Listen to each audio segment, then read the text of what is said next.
Complete ചെയ്തിരുന്നു. 7 അശുദ്ധാത്മാക്കൾ, അതിനെ നമ്മൾ തോൽപ്പിക്കാൻ 7 ദൈവത്തിൻ്റെ ആത്മാവ് നമ്മുടെ മേൽ പകരപ്പെടുന്നതിനെ പറ്റി നമ്മൾ മനസ്സിലാക്കിയായിരുന്നു. അപ്പോൾ ഇന്ന് നമ്മൾ 5-ാമത്താണ് മനസ്സിലാക്കാൻ ശ്രമിക്കുന്നത്. ഈ 7 ആത്മാക്കളെ നമ്മൾ പഠിച്ചും അതിനെ പരിശീലിച്ചും കഴിഞ്ഞാൽ ഈ ചേർലാറുണ്ടോ? ഈ വാസോദിയുടെ 7 നമ്മൾ പഠിച്ച് ശരിക്കും മനസ്സിലാക്കി കഴിഞ്ഞാൽ നമുക്ക് ജീവിതത്തിൽ വലിയ വിജയങ്ങൾ ഉണ്ടാക്കാൻ സാധിക്കും. കാരണം നമ്മളെ ശല്യപ്പെടുത്തുന്ന ഇരുട്ടുകളെ മാറ്റി നമുക്ക് ജയിക്കാൻ സാധിക്കും. പ്രത്യേകിച്ച് യങ്സ്റ്റേഴ്സിന് കൂടുതൽ പ്രാധാന്യം ഉണ്ട്. അപ്പോൾ നമ്മൾ യുവാക്കൾ പ്രത്യേകം ശ്രദ്ധിക്കുക. നിങ്ങളുടെ ജീവിതത്തിനകത്ത് എളുപ്പമല്ല യങ് ഏജിനകത്ത് പല കാര്യങ്ങൾ മാറ്റി വയ്ക്കാനും വിശുദ്ധിയിൽ ജീവിക്കാനൊക്കെ അത്ര എളുപ്പമല്ല. അപ്പോൾ അതുകൊണ്ടാണ് ഈ ആരാധന ദൈവം നൽകി നിങ്ങളെ ശുദ്ധീകരിച്ച് നിങ്ങളുടെ പർപ്പസിലേക്ക് നിങ്ങളെ നടത്തുവാൻ ദൈവം ആഗ്രഹിക്കുന്നത്. അപ്പോൾ ഇന്ന് നമ്മൾ പഠിക്കുന്നത് സ്പിരിറ്റ് ഓഫ് ഇംപ്യൂരിറ്റി, അശുദ്ധിയുടെ ആത്മാവ്. നമുക്ക് വളരെ സുപരിചിതമായ ഒരു കാര്യമാണ് അശുദ്ധി. അപ്പോൾ അശുദ്ധിയുടെ ആത്മാവിനെ നമ്മൾ ഒന്ന് ശ്രദ്ധിക്കും. അതിൻ്റെ ഓപ്പോസിറ്റ് ഡയറക്ഷനിൽ കർത്താവ് നമുക്ക് തരുന്നത് സ്പിരിറ്റ് ഓഫ് നോളജ്, പരിജ്ഞാനത്തിൻ്റെ ആത്മാവ്. ജ്ഞാനത്തിനതീതമായ പരിജ്ഞാനത്തിൻ്റെ ആത്മാവ്. അപ്പം സ്പിരിറ്റ് ഓഫ് ഇമ്പ്യൂരിറ്റി നമ്മൾ നശിപ്പിക്കണം. എന്താണ് ഇമ്പ്യൂരിറ്റി, അശുദ്ധി എന്നുള്ളത് നമ്മൾ മനസ്സിലാക്കും. അത് നിങ്ങൾക്ക് പരിചിതമായ കാര്യമാണ്, ജസ്റ്റ് നിങ്ങൾ ഒന്നുകൂടെ ഒന്ന് ഓർമ്മപ്പെടുത്തിയുള്ളൂ. ഓക്കെ, ഇമ്പ്യൂരിറ്റി നിങ്ങൾക്ക് എല്ലാവർക്കും അറിയാവുന്നതാണ്, ഏറെക്കുറെ അറിയാം. അപ്പോൾ നമ്മൾ ജസ്റ്റ് ഓർമ്മിപ്പിക്കും. അതിനുശേഷം സ്പിരിറ്റ് ഓഫ് നോളജിനെ പറ്റി ഞാൻ നിങ്ങൾക്കൊന്ന് ഓർമ്മിപ്പിക്കും. അതൊന്ന് നിങ്ങൾക്ക് എന്താണെന്ന് മനസ്സിലാക്കി തരും. അത് കഴിഞ്ഞ് നമ്മൾ ഡിസ്കഷനിലേക്ക്. ഇപ്പോൾ നിങ്ങൾക്ക് അതിനുമായി ബന്ധപ്പെട്ട് നിങ്ങൾക്ക് എന്തെങ്കിലും പറയാനുണ്ടോ, നിങ്ങളുടെ അഭിപ്രായങ്ങൾ കൂടെ നമുക്ക് ശ്രദ്ധിക്കണം. സാധാരണ നമ്മളങ്ങനെ അവസരം നിങ്ങൾക്ക് അധികം തരാറില്ല. പക്ഷെ ഇന്ന് നമ്മുടെ ബോധ്യം എന്ന് പറഞ്ഞാൽ നിങ്ങളുടെ അഭിപ്രായം എന്താണ് അതിനകത്ത് നിങ്ങൾക്ക് പറയാനുള്ളത് എന്നുകൂടെ നമ്മൾ ശ്രദ്ധിക്കാൻ ആഗ്രഹിക്കുന്നു. അപ്പോൾ അതുകൊണ്ട് അത് കഴിഞ്ഞിട്ട് നമ്മൾ ലാസ്റ്റ് പ്രെയർ സെഷനും ഹോളി കമ്മ്യൂണിയനുമാണ്. അപ്പോൾ നമ്മൾ ശ്രദ്ധയോടെ നമുക്ക് ഇമ്പ്യൂരിറ്റി ഒന്ന് ഷീൽ കൊച്ചം എന്നൊക്കെ പറഞ്ഞ് ജസ്റ്റ് ഒന്ന് ഓർമ്മിപ്പിച്ച് തരും. അതിനെ തുടർന്ന് നമ്മൾ അതിൻ്റെ സ്പിരിറ്റ് ഓഫ് നോളജിലേക്ക് നമ്മൾ പ്രവേശിക്കുന്നതാണ്. സ്പിരിറ്റ് ഓഫ് ഇമ്പ്യൂരിറ്റി നമുക്ക് ശ്രദ്ധിക്കാം.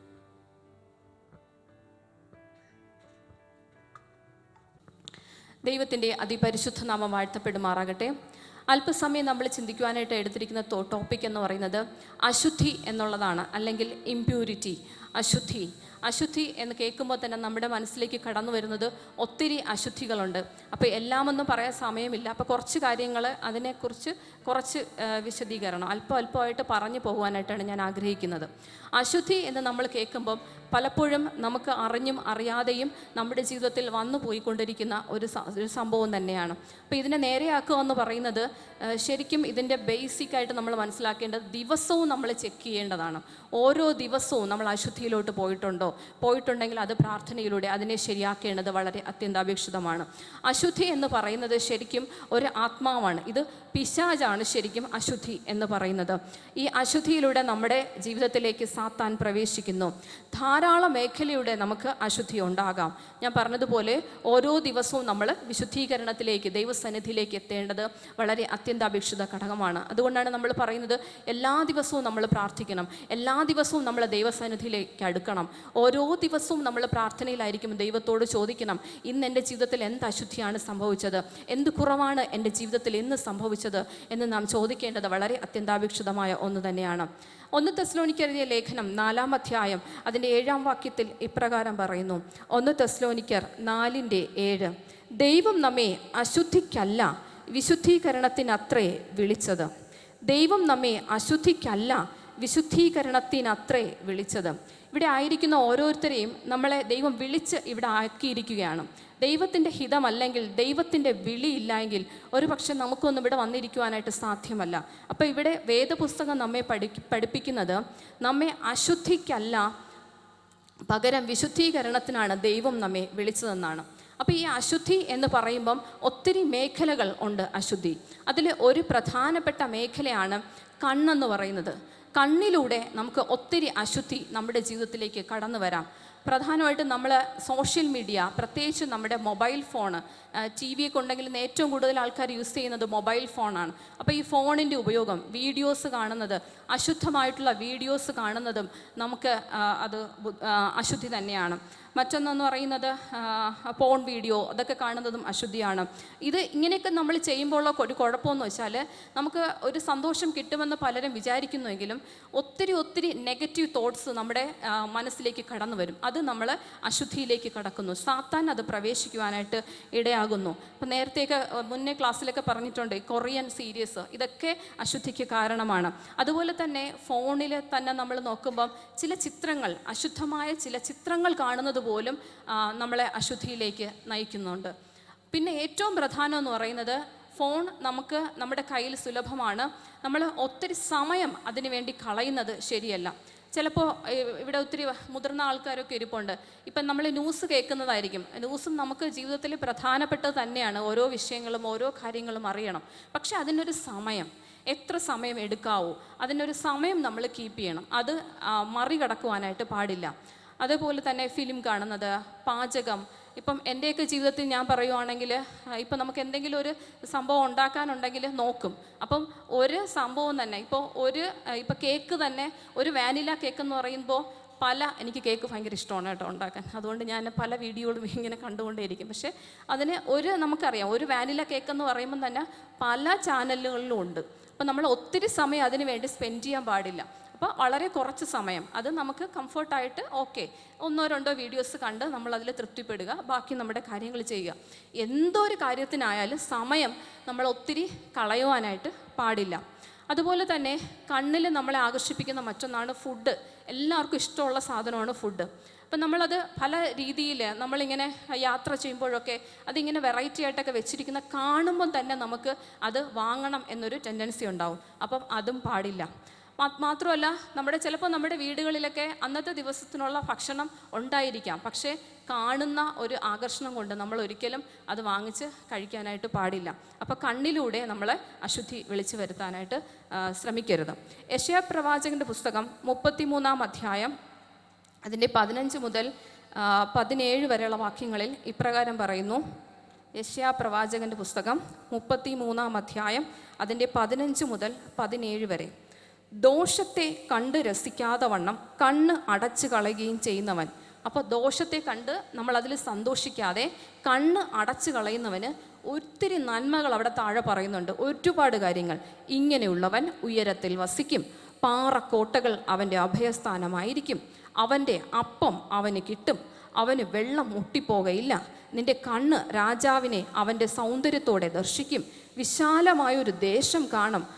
അങ്ങനെ ഒത്തിരി നന്മകൾ, അതായത് ദോഷത്തെ വെറുത്തുകൊണ്ട് കണ്ണിനെ നമ്മൾ അശുദ്ധി വരാതെ സംരക്ഷിച്ചാൽ നമ്മുടെ ജീവിതത്തിൽ കിട്ടുന്ന ഒത്തിരി അനുഗ്രഹങ്ങളെ പറ്റി ആ തുടർന്നുള്ള ഭാഗങ്ങൾ, ഞാൻ എല്ലാം വായിച്ചില്ല, തുടർന്നുള്ള ഭാഗങ്ങൾ വായിക്കാൻ നമുക്ക് കാണുവാനായിട്ട് സാധിക്കുന്നു.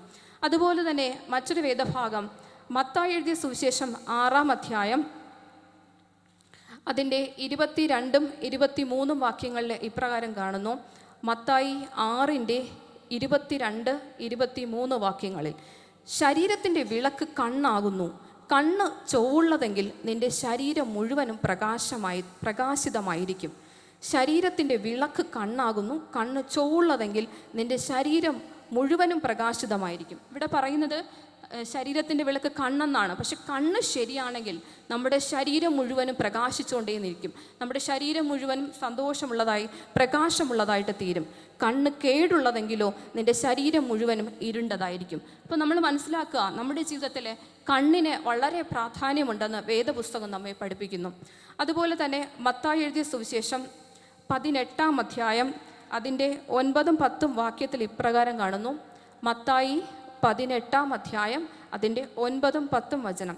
നിന്റെ കണ്ണ് നിനക്ക് ഇടർച്ചയായാൽ അതിനെ ചൂന്നെടുത്ത് എറിഞ്ഞു കളകാം. 2 കണ്ണുമുള്ളവനായി അഗ്നി നരകത്തിൽ വീഴുന്നതിനേക്കാൾ ഒറ്റ കണ്ണനായി ജീവനിൽ കടക്കുന്നത് നിനക്ക് നന്ന്. വളരെ അനുഗ്രഹിക്കപ്പെട്ട ഒരു വചനമാണ്. അതായത് കണ്ണ് നമുക്ക് പ്രശ്നമാണെങ്കിൽ അതിനെ എടുത്തങ്ങ് കളയാനാണ് വേദപുസ്തകം പഠിപ്പിക്കുന്നത്.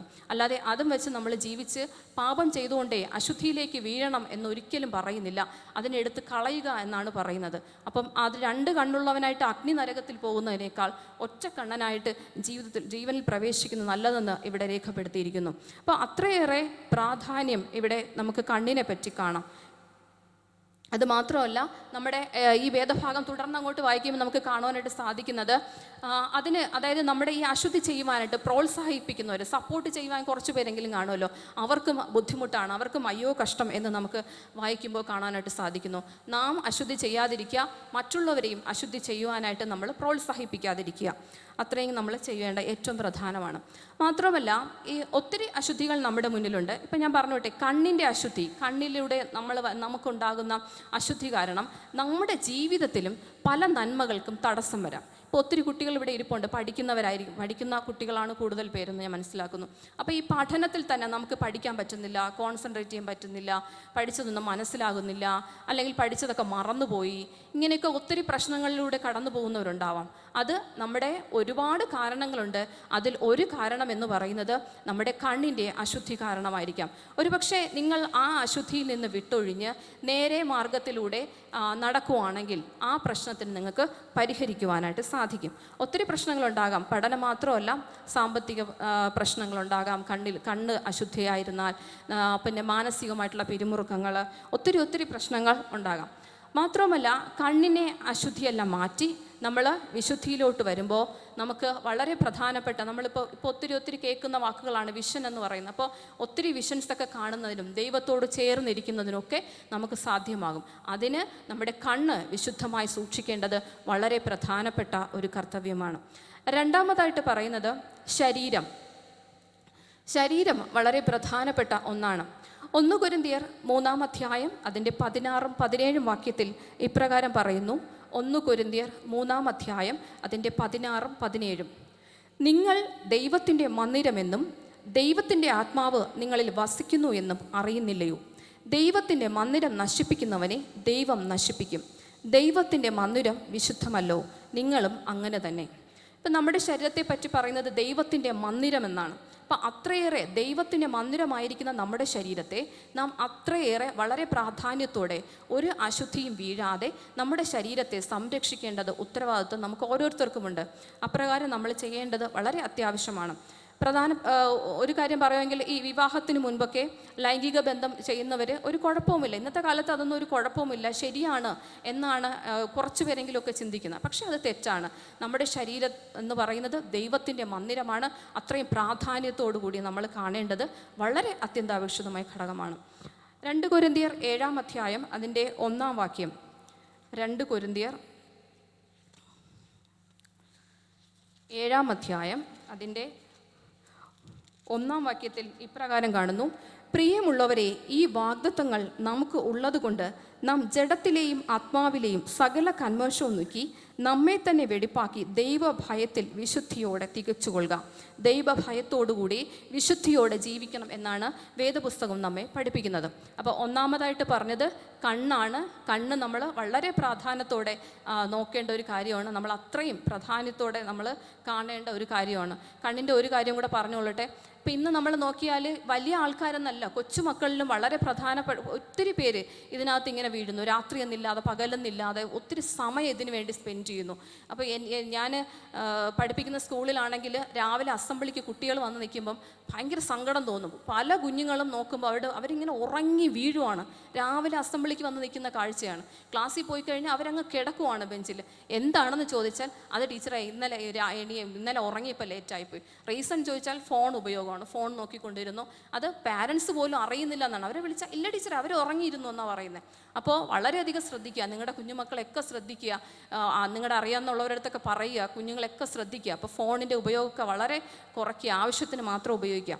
അപ്പോൾ ഒന്നാമതായിട്ട് കണ്ണ് ശ്രദ്ധിക്കുക, രണ്ടാമതായിട്ട് ശരീരം, മൂന്നാമതായിട്ട് പറയുന്നത് അശുദ്ധി, ഹൃദയം വളരെ പ്രധാനപ്പെട്ട ഒന്നാണ്. നമ്മൾ ഓരോരുത്തരും വിചാരിക്കുന്നത് നമുക്ക് ഹൃദയം എന്ന് പറയുമ്പോൾ നമുക്ക് ചിലരടുത്തെങ്കിലും ഒരു ദേഷ്യം ഉണ്ടാവാം, വിഷമം ഉണ്ടാവാം. പക്ഷേ നമ്മൾ അവരെ അടുത്ത് കാണുമ്പം എങ്ങനെയാണ് സംസാരിക്കുന്നത്? വളരെ ചിരിച്ച് സ്നേഹത്തോടു കൂടി, യോ ഒന്നുമില്ല എൻ്റെ ഹൃദയത്തിൽ, ഇന്നലെ വഴക്ക് പറഞ്ഞോ, ഇല്ല ഞാൻ അത് ഓർക്കുന്ന പോലുമില്ല, എന്തൊരു സ്നേഹം, വളരെ സ്നേഹത്തോടു കൂടി സന്തോഷമായിട്ട് നമ്മൾ ചിരിച്ച് സംസാരിച്ച്, എനിക്ക് അറിഞ്ഞൂടാ, നമുക്ക് തന്നെ തോന്നും ഇന്നലെ ഞാൻ പറഞ്ഞതൊന്നും കുഴപ്പമില്ലായിരുന്നു, അടിപൊളിയായിരുന്നു എന്ന് നമ്മൾ വിചാരിക്കും.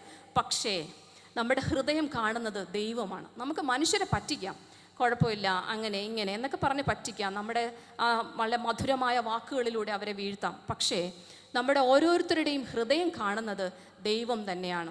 നമുക്കറിയാം ദൈവം അതായത് നമ്മുടെ ഓരോ മനസ്സുകളെയൊക്കെ ദൈവത്തിനറിയാം നാം എന്താണ് ചിന്തിക്കുന്നത്, എന്താണ് പ്രവർത്തിക്കുന്നത്. പലപ്പോഴും നമ്മൾ പ്രാർത്ഥിക്കുമ്പോൾ പോലും നമ്മുടെ ഹൃദയത്തിലെ ഭാരങ്ങൾ മാറണമെങ്കിൽ നാം മറ്റുള്ളവരോട് ക്ഷമിക്കണം. പക്ഷെ നമുക്ക് പലപ്പോഴും സാധ്യമല്ല. പക്ഷെ നമ്മുടെ ഹൃദയങ്ങളെ ദൈവം കാണുന്നു. വളരെ പ്രധാനപ്പെട്ട ഒന്നാണ്.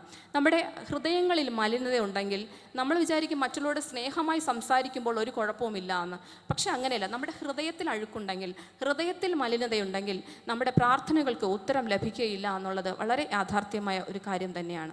പലപ്പോഴും നമ്മൾ ജോലി മേഖലയിലൊക്കെ ആയിരിക്കുമ്പോൾ നമ്മുടെ അല്ലെങ്കിൽ നമ്മുടെ മേലിലുള്ള ആൾക്കാരുമായിട്ട് നമുക്ക് ചിലപ്പോൾ വിഷമങ്ങളൊക്കെ കാണാം. പക്ഷേ നമ്മൾ അവിടെയൊക്കെ അതൊന്നും മറച്ചു വെച്ചിട്ട് സ്നേഹത്തോടെ സംസാരിക്കാറുണ്ട്. പക്ഷെ അങ്ങനെയല്ല. നമ്മുടെ ഹൃദയം എന്താണ് നാം നിരപ്പാക്കുക, എന്നിട്ട് സ്നേഹത്തോടെ സംസാരിക്കുക.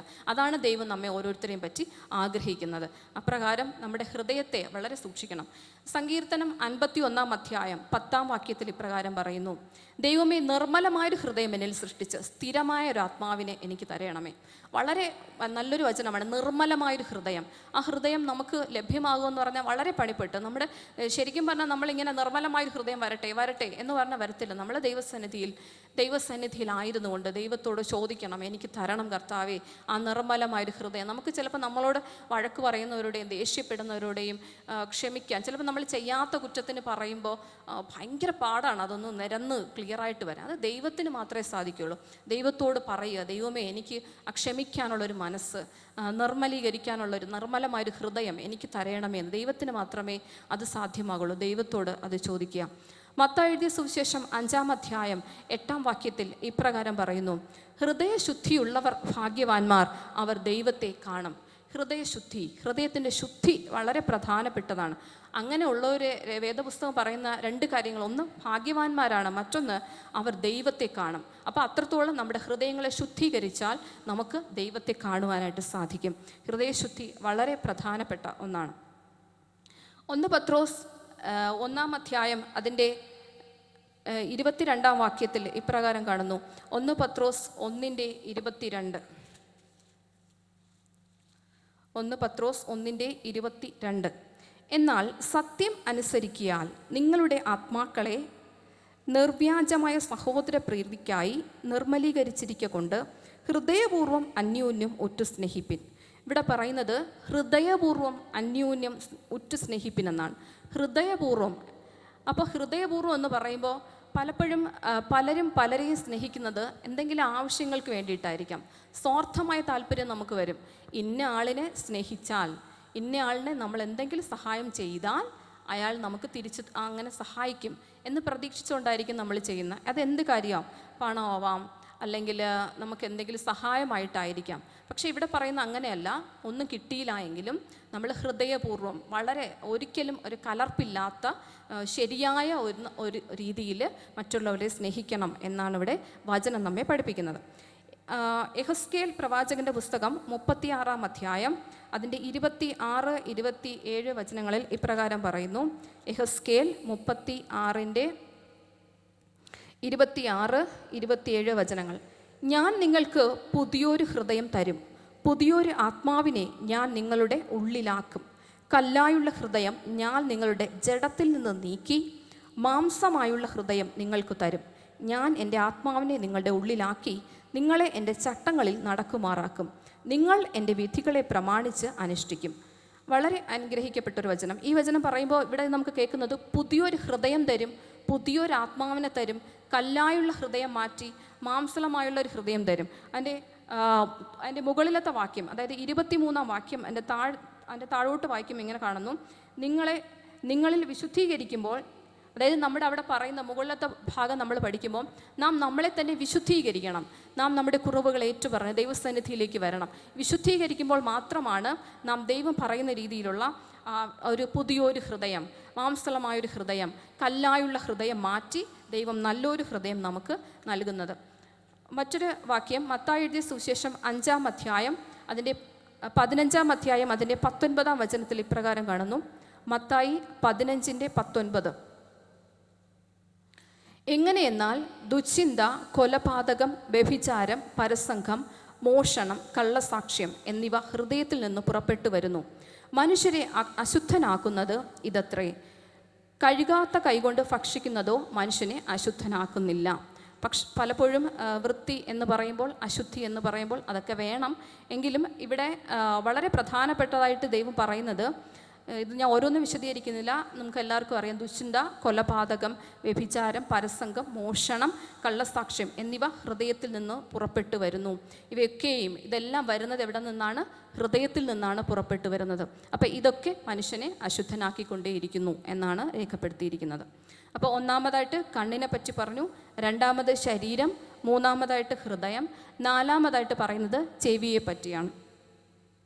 ചെവി വളരെ പ്രധാനപ്പെട്ട ഒന്ന് തന്നെയാണ്. നമ്മൾ ചെവിയെക്കുറിച്ച് പറയുമ്പോൾ ഏറ്റവും പ്രധാനമായിട്ട് ഞാൻ പറയും, ഏറ്റവും കൂടുതൽ സമയം നമ്മൾ വചനം കേൾക്കുവാനായിട്ട് ശ്രമിക്കുക. അപ്പോൾ നമ്മുടെ ചെവി ഓക്കെ ആവും. അല്ലാതെ നമുക്കറിയാം, നമ്മുടെ പല സാഹചര്യങ്ങളിൽ പല മേഖലയിലായിരിക്കുന്നവർക്ക് ഒത്തിരി മറ്റുള്ളവരുടെ സംസാരങ്ങൾ കേൾക്കേണ്ടതുണ്ട്. അപ്പോൾ നല്ലത് മാത്രം ഒത്തിരി കേൾക്കേണ്ടി വരും. പക്ഷേ അവിടെ നിന്ന് നല്ലത് മാത്രം സ്വീകരിക്കുക, നല്ല കേൾവികൾ മാത്രം എടുക്കുക. മറ്റത് ഹൃദയത്തിലിട്ട് വേദനിപ്പിക്കേണ്ട ഇട വരാതെ നല്ല കാര്യങ്ങൾ മാത്രം കേൾക്കുവാനായിട്ട് ശ്രമിക്കുക, മറ്റതിൽ നിന്ന് മാറിപ്പോവുക. അങ്ങനെ ആവുമ്പോൾ നമ്മുടെ ചെവിയെ ശുദ്ധീകരിക്കുമ്പോൾ, ദൈവഹിതത്തിനനുസരിച്ച് നമ്മുടെ ചെവിയെ ട്രെയിൻ ചെയ്യുമ്പോൾ നമുക്ക് ദൈവശബ്ദം കേൾക്കുവാനും സാധിക്കും. മറ്റൊന്നാണ് അഞ്ചാമതായിട്ട് പറയുന്നത് മൂക്കും വളരെ പ്രധാനപ്പെട്ടതാണ്. ഭക്ഷണമൊക്കെ നമ്മൾ അതിലേക്ക് നയിക്കാം. കാണുമ്പോൾ അതിനകത്ത് ആ സ്മെല്ല് വരുമ്പോൾ നമുക്ക് അതിനകത്തോട്ട് വീഴാം. പല സംഭവങ്ങളും നമുക്ക് കഴിക്കാനുള്ള ടെൻഡൻസിയൊക്കെ വരുന്നത്, അശുദ്ധമായ ലഹരി പോലത്തെ സംഭവങ്ങളൊക്കെ ആ സ്മെല്ല് നമ്മെ അതിലോട്ട് നയിക്കാം. അപ്പോൾ അതെല്ലാം ശ്രദ്ധിക്കുക. അടുത്ത ആറാമതായിട്ട് പറയുന്നത് നാവിനെക്കുറിച്ച് പറയാനാണെങ്കിൽ ഒത്തിരി ഭാഗങ്ങളുണ്ട്. വേദപുസ്തകം പഠിക്കുമ്പോൾ നമുക്ക് ഒത്തിരി കാണാൻ പറ്റുന്ന ഒന്നാണ് നാവിലൂടെ ഒത്തിരി അശുദ്ധികൾ നമ്മളിലേക്ക് കടന്നു വരുന്നു. നാം നിസ്സാരമായി പറയുന്ന പല വാക്കുകളും നമുക്കത് പിന്നീട് ബുദ്ധിമുട്ടിലേക്ക് കടന്നു വരാം.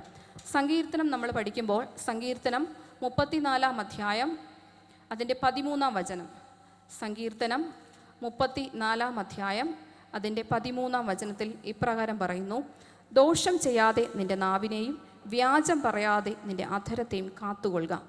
ദോഷം ചെയ്യാതെ നിൻ്റെ നാവിനെയും വ്യാജം പറയാതെ നിൻ്റെ അധരത്തെയും കാത്തുകൊള്ളുക. ദോഷം ചെയ്യാതെ നമ്മളെ നാവിനെ ശ്രദ്ധിക്കണം. മറ്റുള്ളവരോട് ദോഷം ചെയ്യാതെയും അതുപോലെ തന്നെ വ്യാജം, കള്ളം പറയുന്നത് വളരെ പ്രധാനപ്പെട്ട ഒന്നാണ്. അപ്പോൾ അത് നിസ്സാര കാര്യങ്ങൾക്ക് പോലും കള്ളം പറയരുത്. ദൈവസന്നിധിയിൽ ആശ്രയിച്ചുകൊണ്ട്, ദൈവത്തെ മുറുകെ പിടിച്ചുകൊണ്ട് സത്യം മാത്രം പറയുക. അപ്പോൾ വ്യാജം പറയാതെ അധരത്തെ കാത്തുകൊള്ളണമേ, ശ്രദ്ധിക്കണമേ. അതിലൂടെ നമ്മളെ അശുദ്ധി കടന്നു വരരുത്. സദൃശ്യവാക്യം 10 അധ്യായം അതിൻ്റെ 11 വചനം.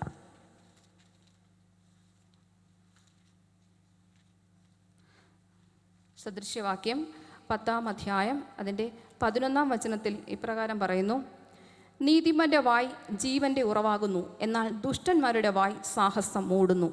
നീതിമാന്റെ വായ് ജീവൻ്റെ ഉറവാകുന്നു. ഒരു ജീവൻ്റെ ഉറവ് പറയുന്നതിന് നീതിമാന് സാധിക്കും. അതുപോലെ തന്നെ എന്നാൽ ഇവിടെ പറയുന്നു, ദുഷ്ടന്മാരുടെ വായ് സാഹസം മൂടുന്നു. നാം എപ്പോഴും നീതിമാന്മാരായിരിക്കാൻ ശ്രദ്ധിക്കുക. അപ്പോൾ നമ്മുടെ നാവിൽ നിന്നും ജീവൻ്റെ ഉറവ് നമുക്ക് ലഭ്യമാകും. അതുപോലെ തന്നെ മറ്റൊരു വചനം, എഫേസ്യർക്ക് എഴുതിയ ലേഖനം 4 അധ്യായം അതിൻ്റെ 29 വചനം. എഫേസ്യർ 4 അധ്യായം അതിൻ്റെ 29 വചനം. കേൾക്കുന്നവർക്ക് കൃപ ലഭിക്കേണ്ടതിന് ആവശ്യം പോലെ ആത്മീക വർധനയ്ക്കായി നല്ല വാക്കല്ലാതെ ആകാത്തതൊന്നും നിങ്ങളുടെ വായിൽ നിന്ന് പുറപ്പെടരുത്. കേൾക്കുന്നവർക്ക് കൃപ ലഭിക്കേണ്ടതിന് ആവശ്യം പോലെ ആത്മീക വർധനയ്ക്കായി നല്ല വാക്കല്ലാതെ ആകാത്തതൊന്നും നിങ്ങളുടെ വായിൽ നിന്ന് പുറപ്പെടരുത്. നമുക്ക് മറ്റുള്ളവർക്ക് കൃപ കൊടുക്കുന്നതിനും ആത്മീയ വർധനയ്ക്ക് വേണ്ടിയും നല്ല വാക്കും പറയാൻ സാധിക്കും, ആകാത്ത വാക്കും പറയാൻ സാധിക്കും. എപ്പോഴും അവർക്ക് നന്മയിലേക്ക് നയിക്കുന്ന, സമാധാനം നൽകുന്ന, സന്തോഷം നൽകുന്ന വാക്കുകൾ മാത്രം പറയുവാനായിട്ട് ശ്രദ്ധിക്കുക. പലപ്പോഴും നമുക്ക് അവരുടെ അടുത്ത് വിഷമം തരുന്ന കാര്യങ്ങൾ വിഷമിക്കണം എന്ന് വിചാരിച്ച് വേണമെങ്കിൽ പറയാം, സന്തോഷിക്കണം എന്ന് വിചാരിച്ചും പറയാം. അപ്പോൾ നമ്മളെപ്പോഴും സന്തോഷം നൽകുന്ന രീതിയിൽ, അവരെ ആത്മീക വർധനയിൽ, അവരെ കൂടുതൽ സമാധാനത്തിലേക്ക് നയിക്കുന്ന വാക്കുകൾ പറയുവാനായിട്ട് ശ്രദ്ധിക്കുക. സദൃശ്യവാക്യം 15-ന്റെ 4 വാക്യത്തിൽ ഇപ്രകാരം കാണുന്നു. സദൃശ്യവാക്യം 15-ന്റെ 4.